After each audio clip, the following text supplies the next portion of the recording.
Quel dommage de ne pas avoir démarré avant. J'ai en coaching des personnes cadres, entrepreneurs, dirigeantes qui me disent ce qu'on fait ensemble est génial, et si elles me disent ça, c'est grâce à elles aussi, parce qu'un coaching se fait à deux évidemment. Bref, elles me disent ce qu'on fait ensemble est génial, mais qu'est-ce que j'aurais aimé qu'on fasse ce travail avant. Et là, ça nous amène à ce fameux sujet très subtil. Quel est le bon moment pour démarrer un coaching professionnel?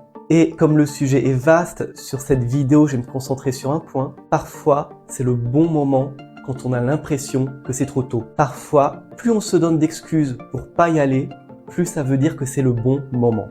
Quand on a l'impression que c'est pas juste, surtout quand les gens me disent « je peux pas me permettre de ».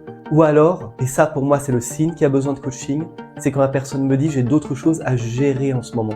Et vous savez, dans ces vidéos, je parle souvent de faux self, c'est la personnalité de façade qu'on s'est créée pour être aimé. Et le faux self, il vous dira que c'est jamais le bon moment. Et surtout, si vous avez l'impression que ce coaching va vous transformer, il va encore plus trouver des excuses pour reporter.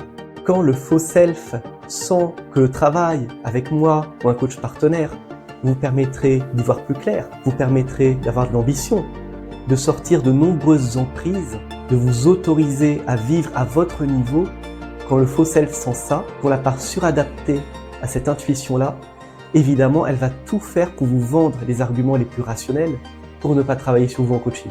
Et quand c'est l'argent qui est le sujet à travailler, vous allez me dire « c'est trop cher ». Quand penser à soi est justement un sujet à travailler pour sa carrière et son épanouissement, vous allez me dire « je dois m'occuper de quelqu'un, j'ai des choses à gérer, je peux pas tout de suite ».